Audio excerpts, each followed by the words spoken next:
So, look, there's three numbers that we've got to remember about the climate crisis. This is the engineer in me speaking.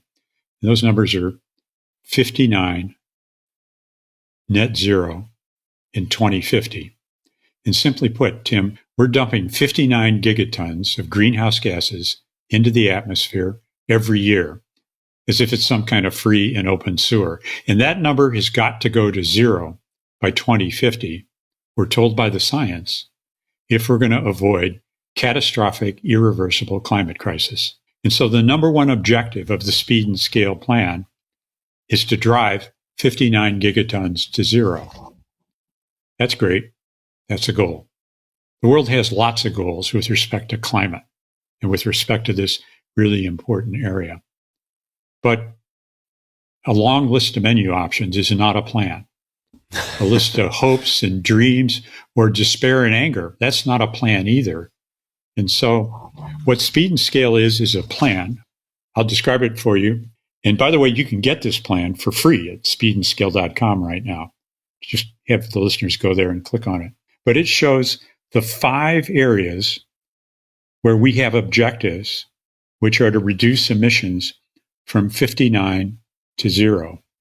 Simply, and we know this, electrified transportation, decarbonize the grid, fix our food systems, not only what we eat, but how we grow what we eat, protect nature, clean up industry, which is how we make steel, cement, and other dirty carbon-emitting things. We've got to do this by 2050, or we're out of time. If we do it by 2060 or 2070, it's too late. This is a rat race that we're in. So there are 4 objectives in this plan that will enable us, give us a fighting chance to get this done in time. The first of those is to win at politics and policy. The second is to turn movements like Greta Thunberg's global school strike into real action. The third, very near and dear to my heart, is to innovate, invent. And the fourth is to invest a lot more money in it. Now, you said, John, give me an example of these for a business kind of problem. And on the reverse side of this poster, which is available. Could you expand on that? Because you've been in the game of investing in this space for a long time. A lot has changed over the last decade plus. But could you speak to that answer? For me, this all started 15 years ago. You'll remember then, your audience will, Al Gore's movie, An Inconvenient Truth. Definitely. And right after seeing that movie, I had some friends over with my family for dinner, and I got a challenge from my teenage daughter. Mary said to me, Dad, I'm scared and I'm angry. Your generation created this problem. You better fix it. And Tim, I didn't know what to say. The room went silent. As I dug into this, I'd never seen a problem. This is 2006, so vast and complex.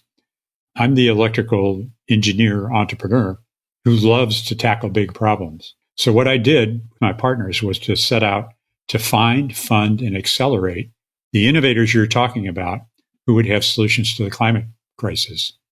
We couldn't just sit back in our offices on Sand Hill Road and wait for business plans to come in. We searched the world, from the Mojave deserts to the Brazilian rainforest. We convened meetings of top scientists. We advocated for more funding for R&D. We met with hundreds, actually nearly 1,000 entrepreneurs, and even hired my personal climate hero, Al Gore, to join Kleiner Perkins. We invested $1 billion starting in 2006 in 100 different clean tech companies, and most of them failed. I've got a lot of scar tissue. We had our share of failures, and failures come with the territory in the innovation business. But we stood by these entrepreneurs, Tim, and that $1 billion today is worth $3 billion. What I learned from that experience is that clean tech takes more time, more money, more guts, with longer horizons. And the innovators, the entrepreneurs, need to, in Andy Grove speak, be ruthlessly intellectually honest about where the risks are in their venture, get those risks up front, remove them with early dollars. And if the risks are way downstream, think twice or even three times about pursuing that, because it will take longer. It will take more capital. You'll be fighting incumbents.